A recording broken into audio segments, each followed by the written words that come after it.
हमारे बहुत ही सम्मानित भाई श्यामलाल पाल जी,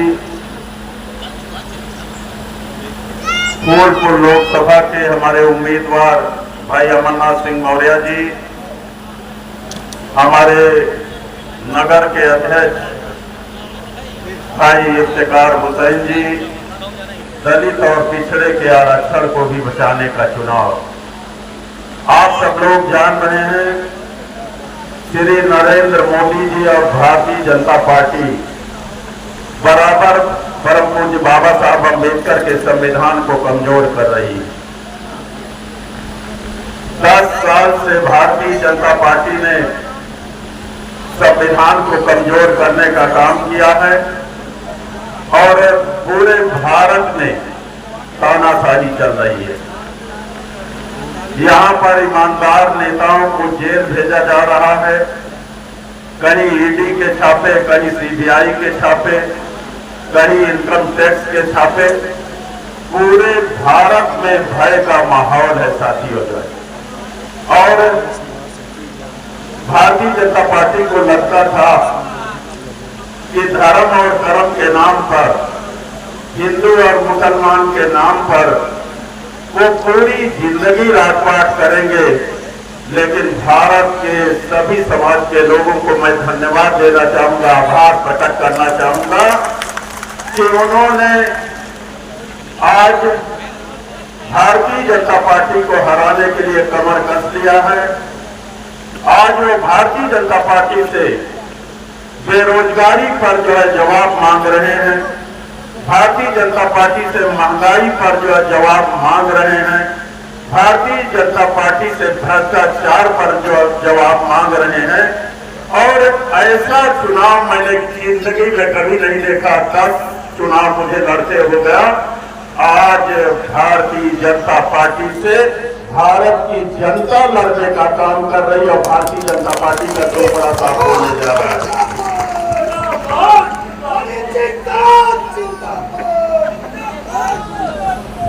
मैंने पूरे उत्तर प्रदेश में, माइक बहुत कमजोर है आपका, मैंने पूरे उत्तर प्रदेश में जहां जहां चुनाव हो चुके हैं, भारतीय जनता पार्टी का सूखड़ा साफ हो रहा है। लाखों लाख वोट से कैंडिडेट चुनाव जीत रहे हैं। मैं आपको बताऊं, मैंने चाहे मुजफ्फरनगर हो, चाहे कैराना हो, चाहे जो है आपका मुरादाबाद हो, चाहे बरेली बात किया, चाहे पीलीभीत बात किया, चाहे शाहजहांपुर, हरदोई से लेके इटावा से लेके बुलंदशहर, मेरठ से लेकर के जो है पूरा जहां चुनाव हो चुका मैंने बात किया। और भारतीय जनता पार्टी में जो मेरे साथ कभी बीएसपी में विधायक होते थे, आज वो भारतीय जनता पार्टी में मंत्री हैं, विधायक हैं। वो लोगों ने मुझे बताया है कि भैया हमारी पार्टी का सूखड़ा साफ हो गया। 1.5 लाख से लोग चुनाव जीत रहे हैं। जो चाहे ब्राह्मण समाज के लोग हैं, चाहे क्षत्रिय समाज के लोग हैं, चाहे वैश्य समाज के लोग हैं, चाहे कायर समाज के लोग हैं, चाहे पिछड़े समाज के लोग हैं, चाहे दलित समाज के लोग हैं, चाहे मुस्लिम समाज के लोग हैं। अब की बार मोदी जी को हटाने के लिए एकजुट है साथियों, और निश्चित तौर पर मोदी जी भारत से हटने जा रहे हैं। बीबीसी लंदन ने बोला है, उन्होंने कहा मोदी जी 180 सीटों से ज्यादा पाने नहीं जा रहे हैं और उनकी जो है गद्दी से वो उतरने जा रहे हैं साथियों। जो है आज वो लोग परेशान कर रहे हैं। हमारा बेटा अभी कौशाम्बी लोकसभा से चुनाव लड़ा, मात्र 25 साल का। हमें बहुत डर लग रहा था कि क्या होगा, लेकिन मैं ईमानदारी से यहां पर आपको बताना चाहता हूं, जनसत्ता दल के लोगों ने भी मेरे बेटे का समर्थन करने का काम किया है। आज आम आदमी पार्टी हो, कांग्रेस पार्टी हो, जनसत्ता दल हो, समाजवादी पार्टी, सभी लोग मिल गए हैं। जो है और मुझे तो लगता था कि मौर्य कभी भाजपा छोड़ेगा कि नहीं छोड़ेगा। हमें तो 90% मौर्य उधर वोट देने का काम किया है साथियों, 90% मौर्य वोट देने का काम किया है। यहां मैं कुर्मी समाज के भाइयों से भी कहना चाहूंगा, ये जातिवाद की लड़ाई नहीं है, आज देश में परिवर्तन की लड़ाई है। अगर सारे समाज के लोग वोट देने जा रहे हैं तो इस परिवर्तन की लड़ाई में कुर्मी समाज के लोगों को भी साथ देने का काम करना चाहिए साथियों। माननीय राष्ट्रीय अध्यक्ष जी ने 63 टिकट में अपने कोटे के 10 टिकट कुर्मी समाज के लोगों को देने का काम किया। उत्तर प्रदेश में सबसे ज्यादा टिकट देने का काम किया है। आज लोग माननीय अखिलेश यादव जी की तारीफ कर रहे हैं कि ऐसा टिकट बांटे हैं कि सब लोग छक्का लगा रहे हैं, जो बाउंड्री के बाहर जो है इतना बढ़िया टिकट देने का काम किए। अब पाल समाज के लोगों को भाजपा के चक्कर में नहीं पड़ना चाहिए। अब तो उत्तर प्रदेश के अध्यक्ष ही आपके श्यामलाल पाल हो गए हैं। जो है ये संदेश जाएगा अमरनाथ सिंह मौर्य जी को वोट देंगे पाल समाज के लोग, तो वो कहेंगे, वहां संदेश जाएगा कि श्यामलाल पाल जी को प्रदेश अध्यक्ष बनाकर कोई गलती नहीं की गई। पाल समाज का एक एक वोट अमरनाथ सिंह मौर्य के लिए पड़ा है साथियों।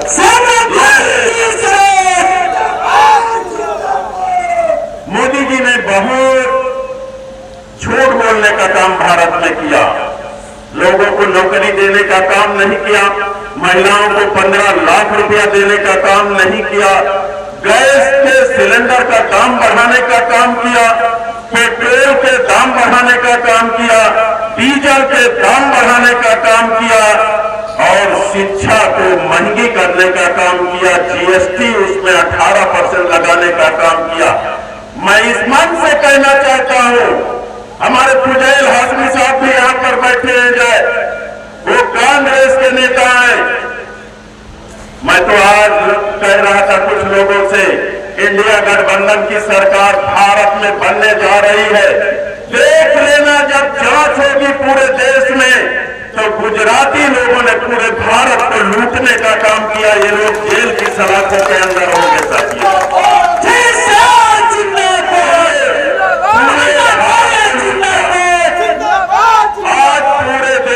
आज पूरे देश में अगर कोई ठेका पट्टा कर रहा है तो गुजराती कर रहे हैं। सारे प्रदेश के ठेकेदार पेटी डीलर हो गए हैं साथियों। जो है उनके काम छीन लिया गया है, लोग बेरोजगार हो गए हैं, महंगाई आसमान पर पहुंच गई है। ये लोगों ने पूरे देश को बर्बाद कर दिया। पूरे देश के लोगों के पास पैसा होता था, लेकिन कुछ पूंजीपतियों के हाथ में इन्होंने देश का सारा रुपया सौंपने का काम किया। इसलिए भाइयों और बहनों, सारे समाज के लोगों, आप लोग भारतीय जनता पार्टी को हटाने के लिए, मोदी जी को हटाने के लिए, और मोदी जी को हटाना इसलिए जरूरी है, अगर भारत में मोदी जी तीसरी बार प्रधानमंत्री हो गए तो भारत देश में कभी चुनाव नहीं होगा। आप लोगों को लगता होगा कि हम लोग झूठ बोल रहे हैं, लेकिन मैं आपको बताना चाहूंगा, चाइना के राष्ट्रपति शी जिनपिंग ने और रूस के राष्ट्रपति व्लादिमीर पुतिन ने अपने आप को पूरी जिंदगी भर के लिए राष्ट्रपति घोषित कर लिया। अगर मोदी जी तीसरी बार आ गए तो पूरी जिंदगी के लिए प्रधानमंत्री घोषित कर लेंगे। भारत में कभी चुनाव नहीं होगा। इसलिए बाबा साहब अम्बेडकर के संविधान को बचाने के लिए, वोट के अधिकार को बचाने के लिए, आरक्षण को बचाने के लिए, नौकरी पाने के लिए, महिलाओं को 8,500 रुपया महीना पाने के लिए और बेरोजगारों को 30 लाख नौकरियां पाने के लिए जो है साइकिल की बटन दबाइए, इंडिया गठबंधन की सरकार बनाइए और अमरनाथ मौर्य को जिताइए। अमरनाथ मौर्य जी ने खैरता का परिचय दिया। आप सबको मालूम है, एक लड़की ने इनका टिकट कटवा दिया और वो लड़की मुझे कहता था जयचंद की औलाद है। ट्विटर पे लिखती थी मुझे कि जयचंद की औलाद है। अब जयचंद की औलाद कौन है? वो लड़की है कि मैं तो समाजवादी पार्टी में जो है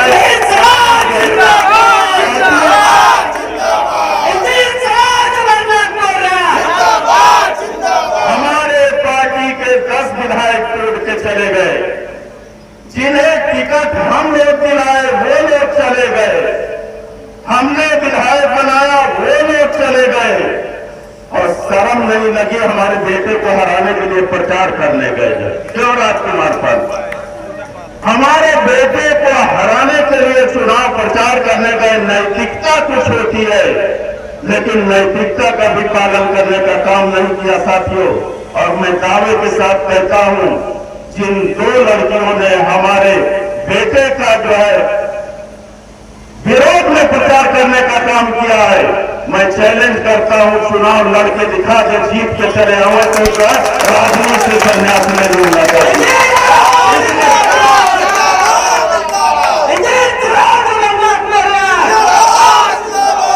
हम लोग ईमानदार लोग हैं। मायावती जी हम लोगों को पार्टी से न हटाती तो हम जिंदगी भर रहे थे। और जब हम समाजवादी पार्टी में शामिल हुए तो हमने ये वचन दिया था माननीय अखिलेश यादव को कि आपके साथ पूरी जिंदगी भर के लिए समाजवादी पार्टी में रहेंगे और आज हम चट्टान की तरह खड़े। हम रुपया में नहीं बिके, हम मंत्री पद में नहीं बिके, चट्टान की तरह खड़े हैं। और उसका हमें लाभ मिला कि हमारा बेटा 25 साल का है, लंदन से पढ़ के आया और वो तो गया 1.5 लाख वोट से कम चुनाव नहीं जीतने जा रहा है। हमारा बेटा सभी लोगों ने वोट दिया है और भारत में एक इतिहास बनाने जा रहा है कि सबसे कम उम्र का कोई सांसद होगा तो पुष्पेंद्र सरोज होगा भारत की पार्लियामेंट में।